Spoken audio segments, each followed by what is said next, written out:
Today's video is about world leaders and the way they speak on the global stage. 4 leaders stood before the United Nations General Assembly, and in their speeches, we saw textbook examples of how leaders should talk and how they should not. Before our eyes, history was unfolding. Indonesia's president began with a powerful message of peace.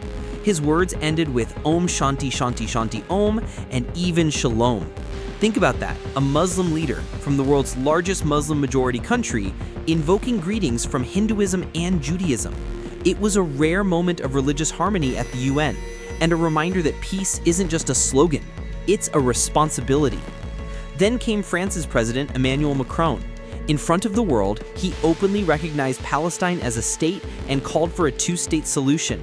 It was a bold move, one that could shift European policy and international opinion in a major way.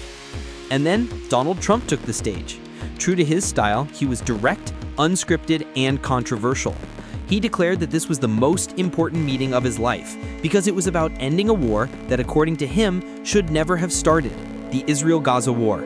At the same time, he mocked the UN itself, calling it ineffective, questioning what it had achieved, and even cracking jokes about broken escalators and teleprompters. Behind the humor, though, was frustration. He cut hundreds of millions of dollars in UN funding, saying the organization had failed to stop wars or migration crises.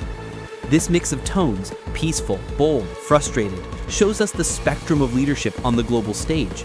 Some call for unity, some demand action, some dismiss the very institutions meant to hold things together. And all of this plays into the biggest unresolved issue in the room: Palestine, Israel, and the search for peace in the Middle East. India, too, is watching carefully.